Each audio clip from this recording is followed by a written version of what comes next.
પત્રકાર અને RTI activist સંગઠનના હોદ્દેદારો દ્વારા અપાયેલ આવેદનપત્ર.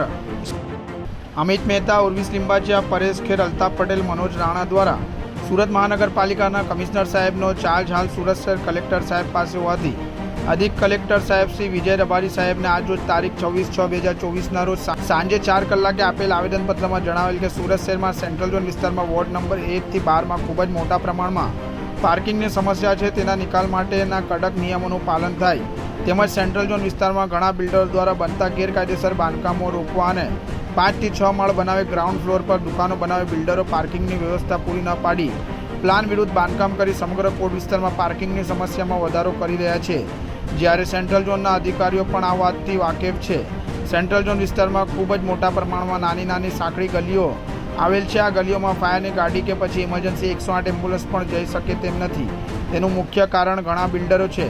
બિલ્ડરો જે તદ્દન પ્લાન વિરુદ્ધના બાંધકામો કરે છે તેને તાત્કાલિક ધોરણે રોકવા જોઈએ, નહીંતર આવનાર દિવસોમાં અહીં દરેક સમસ્યાનો ઉકેલ લાવવો ખૂબ જ મોટા પ્રમાણમાં મુશ્કેલ બની જશે. જેથી ગેરકાયદેસર બાંધકામમાં કડક કાર્યવાહી કરી દાખલો બેસાડવા જેવી નીતિ હાલ સેન્ટ્રલ ઝોનમાં જરૂરિયાત લાગે છે. તેમાં હાલમાં નવા બાંધકામ માટે બિલ્ડરને એસએમસી મંજૂરી આપે તો તે નીતિ નિયમો કડક રીતે પાલન થાય તેવી તમામ રજૂઆતો આવેદનપત્રમાં જણાવેલ.